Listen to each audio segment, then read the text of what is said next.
अग्निमीडे पुरोहितं यज्ञस्य देवमृत्युजं होतारं रत्नधातमम्। प्रिय श्रोतागण, कल हम अग्नि के तीसरे रूप आत्मा की चर्चा कर रहे थे और कह रहे थे कि आदि दैविक अर्थ में आत्मा करते हैं सूत्रात्मा वायु। यह 11 प्राण रश्मियों में पहली रश्मि है और इसका कार्य है किसी भी पदार्थ को आकर्षित करना। इस ब्रह्मांड में जहां कहीं भी बल है वह सूत्रात्मा वायु अवश्य है। आकर्षण बल में मन और वाक तो है ही, लेकिन सूत्रात्मा वायु भी अवश्य है। तो यह इसकी रश्मियां इस प्रकार की होती हैं कि एक में से दूसरी निकलती, जैसे पेड़ की शाखा, वृक्ष का तना, फिर शाखा, फिर प्रशाखा, इस प्रकार से।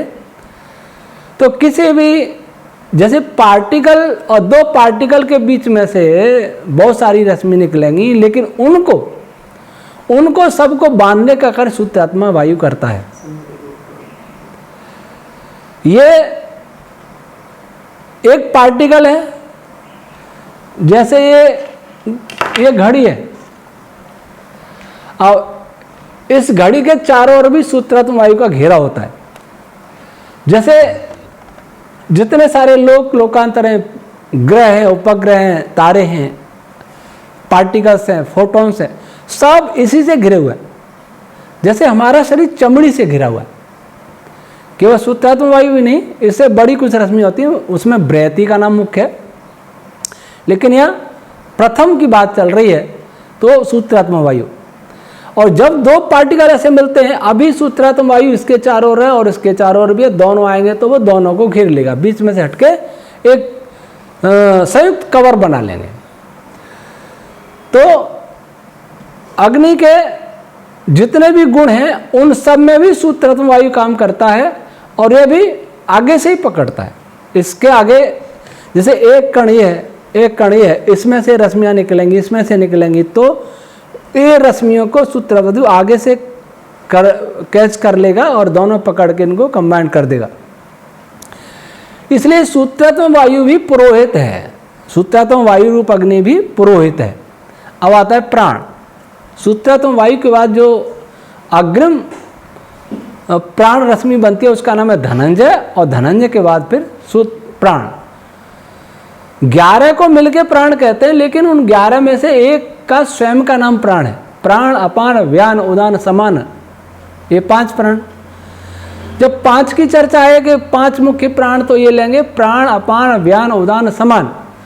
जब कहे कि 7 मुख्य प्राण हैं तो सूत्रात्मा और धनंजय जुड़ जाएंगे। और जब 11 प्राण की बात करेंगे तो नाग, कूर्म, कृकल, देवदत्त, धनंजय, ये प्राण ये भी जुड़ जाएंगे।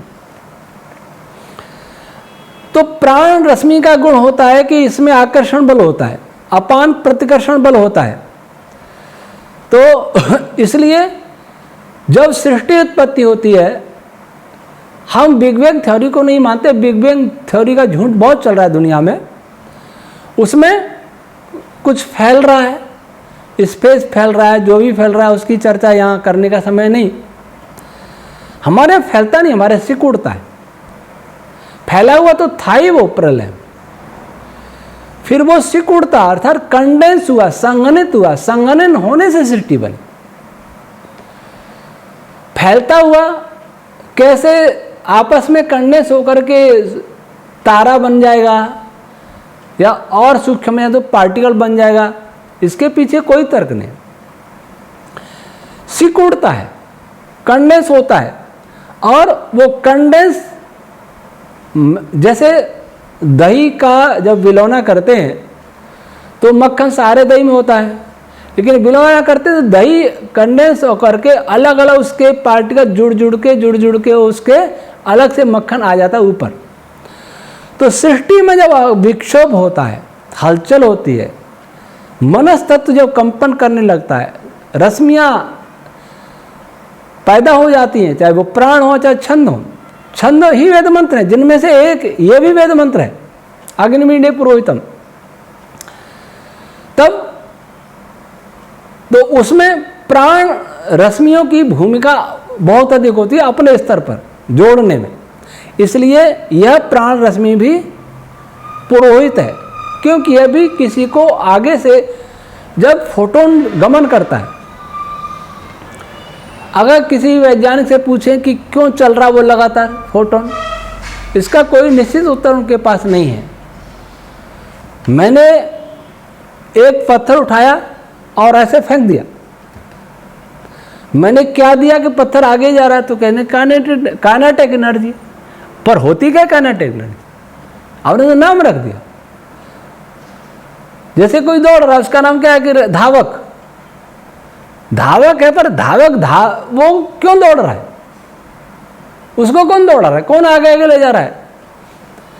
तो हर पार्टिकल के आगे जो दो रश्मि मुख्य चलती हैं, प्राण और अपान, वो रास्ता बनाते चलती है। जैसे कोई विशिष्ट व्यक्ति जाता है तो पुलिस की गाड़ी आगे आगे चलती है, रास्ता खाली कराती है, तो वैसे कुछ रश्मि आगे आगे चलती हैं। तो उनमें से प्राण है, उनमें से एक प्राण भी है, तो यह भी पुरोहित का कार्य करता है। आगे रह के वो उसको धारण करता हुआ ले चलता है।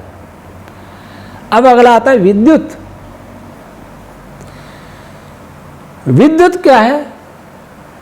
इसकी कोई परिभाषा आधुनिक भौतिकी में नहीं है। रिचर्ड बी फाइनमैन ने लिखा है कि विद्युत क्या है, इसको हम परिभाषित नहीं कर सकते, इसका स्वरूप क्या हम नहीं बता सकते, ठीक नहीं बता सकते। मैं तो 11वीं का छात्र था जब पूछा था चार्ज क्या होता है, और पूछा किसको? रुड़की यूनिवर्सिटी के फिजिक्स डिपार्टमेंट को। चार्ज क्या होता है, कैसे उत्पन्न होता है, कौन उत्पन्न करता है? सबसे पहले तो डिपार्टमेंट ने उत्तर दिया कि चार्ज एक मूलभूत मात्रा है, इसको संसार में कोई नहीं जानता है। इसे कैसे उत्पन्न, किसने उत्पन्न किया है, इसका उत्तर तो यही हो सकता है कि इसे भगवान ने उत्पन्न किया होगा। वो पत्र आज भी मेरे पास है। तो विद्युत का बहुत व्यापक अर्थ है, उसकी यहां चर्चा नहीं करेंगे। पर जो फोर्स है, फोर्स भी जैसे आधुनिक साइंस जो कहता है कि दो पार्टिकल पॉजिटिव नेगेटिव के बीच में जब आकर्षण होता है तो मीडिएटेड पार्टिकल एक्सचेंज होते रहते हैं। एक्सचेंज होते हैं, वो भी उस पार्टिकल को उसी दिशा से आकर्षित करते हैं जिस दिशा में वो पार्टिकल बढ़ रहा होता है। रश्मियाँ उसकी निकल रही होती है, रश्मियाँ इधर से निकलेंगी, इसमें इधर से निकलेंगी, तो पार्टिकल भी इधर से आकर्षित करेगा, इधर नहीं जाएगा। तो इस कारण विद्युत भी पुरोहित है, सबको आगे से धारण करने वाला, पोषण करने वाला। इसके बिना अगर चार्ज समाप्त हो जाए संसार से, या अब तक मैंने जो कहा वो आधुनिक साइंस से बहुत आगे का है, आगे का या पीछे, और अब जो बता रहा हूं वो आधुनिक साइंस की पहुंच वहां तक है, लेकिन वह भी पहुंच अधूरी है, क्योंकि उन्हें नहीं पता कि इलेक्ट्रोमैग्नेटिक फोर्स कैसे काम करते हैं, क्यों काम करते हैं। उन्हें नहीं पता स्ट्रॉन्ग फोर्स कैसे काम करते हैं, क्यों काम करते हैं। उन्हें नहीं पता कि ग्रेविटेशन फोर्स क्या होता है, कैसे काम करता है, उन्हें नहीं पता। लेकिन खैर, चार्ज अगर समाप्त हो जाए ब्रह्मांड में तो संसार बिखर जाएगा, कुछ भी नहीं बचेगा। इसलिए विद्युत आवेश भी पुरोहित का काम करता है, यह भी अग्नि है। और ऊष्मा, ऊष्मा की विद्यमानता में ही हर कार्य होता है। ऊष्मा समाप्त हो जाए, समाप्त होने का यह अर्थ नहीं कि 0 डिग्री सेंटीग्रेड हो जाए, ये तो हमने मापा है। इनफाइनाइट कोल्डनेस हो जाए तो कुछ भी वाइब्रेट नहीं होगा। तो इस प्रकार से यह अग्नि पुरोहित भी है। अब दूसरा विशेषण का आया देवम, अग्नि देव भी है। देव के लिए महर्षि यास्क जी ने क्या लिखा? देवो दानद्वा दीपनाद्वा द्योतनाद्वा द्युस्थानो भवती दिवा यो सा देवता।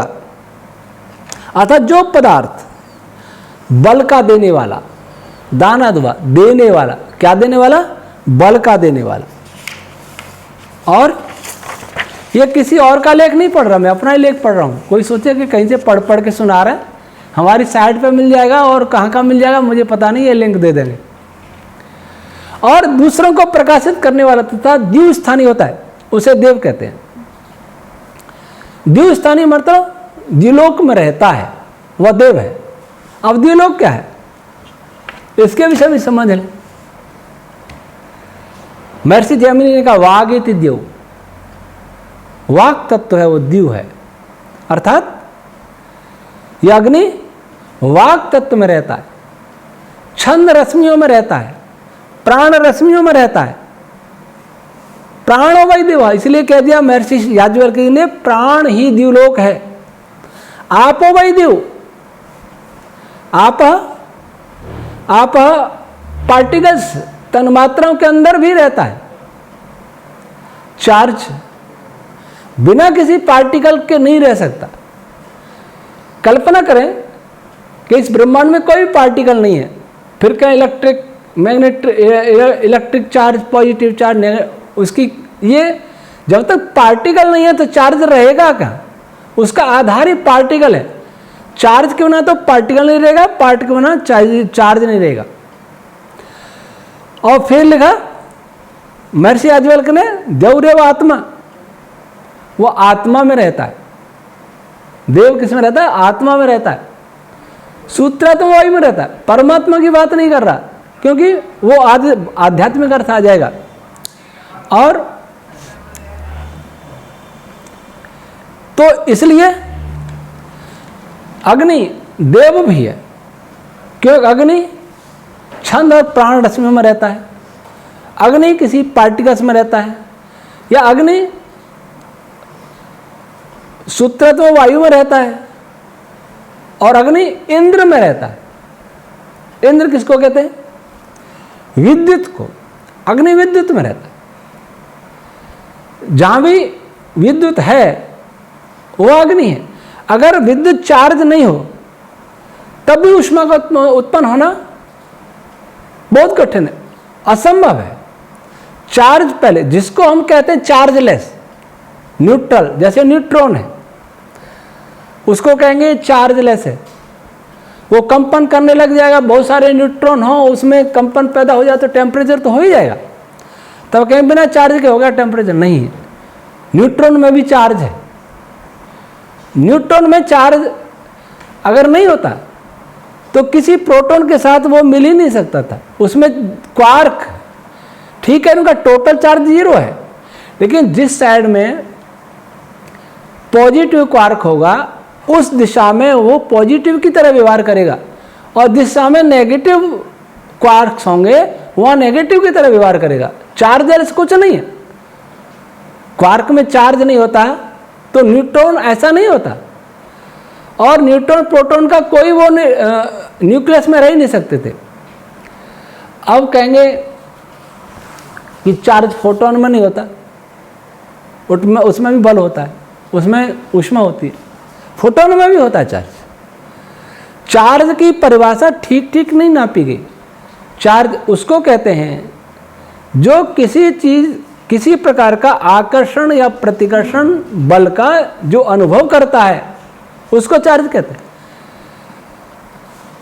चार्ज रश्मियों से बनता है, जिसमें मरुद रश्मि अधिक हैं वो नेगेटिव चार्ज है, इसमें प्राण रश्मि अधिक हैं पॉजिटिव चार्ज है। तो चार्ज देखेंगे तो अगर स्पेस में भी चार्ज होता है। मैं इसका ज़्यादा नहीं चर्चा करूँगा, ठीक नहीं लगता। कुछ बातें बाद में बताने की होती हैं, क्योंकि मैंने स्पेस पे 6 वीडियो बनाए थे, तो मुझे कोई प्रोफेसर और एक IRS अधिकारी ने कहा था कि इतना खुलासा मत करिए। तो कई लोग कहते हैं ना वैदिक फिजिक्स पे वीडियो नहीं आ रहे, सब कुछ है पर वैदिक फिजिक्स नहीं है। तो वैदिक फिजिक्स एक बहुत गंभीर विषय है, और उसका पूरा खुलासा कोई सोशल मीडिया के माध्यम से नहीं हुआ करता है, और नहीं होना चाहिए, इसलिए हम इसका ज़्यादा वो नहीं करेंगे। तो ये हुआ देव, ये हुआ देव हो गया। तो इस प्रकार से अग्नि देव भी है। अब अग्नि का एक और विशेषण आया, ऋत्विज। ऋतुज क्या है? निरुक्तकार कहते हैं ऋतु कस्मात ईरण ऋग यष्टा भवती थी शाकपोणी ऋतुयाजी भवती थी वा। अर्थात ये देव हैं, वो कौन से देव हैं? ये देव जो बताए वो 6 पदार्थ देव हैं। अग्निकार तो वो 6 गिनाए थे, मन, वाक, प्राण, सूत्रात्म वायु, ऊष्मा और विद्युत, वो सभी देव हैं। और जहां ये देखेंगे कि जब अग्निकार प्राण है तो यहां प्राण देव में रहता है, वहां अपना अर्थ प्रसंग के अनुसार अपने को लेना है। ऋतु क्या होता है कि जो पदार्थ अग्रिम चरण के पदार्थ को प्रेरित करने वाले हैं और सूक्ष्म और स्थूल सभी प्रकार के पदार्थों का यजन करने वाले, वे ऋत्विक कहलाते हैं। मन, वाक, प्राण, सूत्रात्म वायु, ऊष्मा और विद्युत, ये 6 पदार्थ सभी पदार्थों का, स्पष्ट करें तो अपने से स्थूल पदार्थों का यजन करने वाले, अर्थात उनका संयोग और वियोग करने वाले हैं। उनको जोड़ते भी हैं, उनको अलग भी करते हैं, संयोग और विभाग दोनों करने वाले हैं। इसलिए ये अग्नि रूपी 6 पदार्थ ऋतुक भी कहलाते हैं। और ये एक साइकिल में काम करते हैं, एक चक्र के अनुसार काम करते हैं, एक नियम से काम करते हैं। कोई भी चक्र होता है, पृथ्वी अपने चक्र में घूम रही है, चाहे वो अपना अक्ष के चारों ओर घूम रही हो या अथवा सूर्य के चारों ओर घूम रही हो, उसका एक नियम है, उसमें अंतर नहीं आता, वो वही रहेगा, नियमानुसार होगा। वैसे ये सभी 6 पदार्थ भी नियम के अनुसार ही काम करते हैं, रैंडमली कुछ नहीं हो रहा। जिसको हम नहीं जानते उसे रैंडम, वही अनिश्चितता का अनसर्टेनिटी प्रिंसिपल हो गया जिसको हम नहीं जानते। तो हमने अग्नि के 3 विशेषणों की व्याख्या की, अब 2 विशेषणों की व्याख्या हम बाद में करेंगे। आज इतना ही। ओम शम।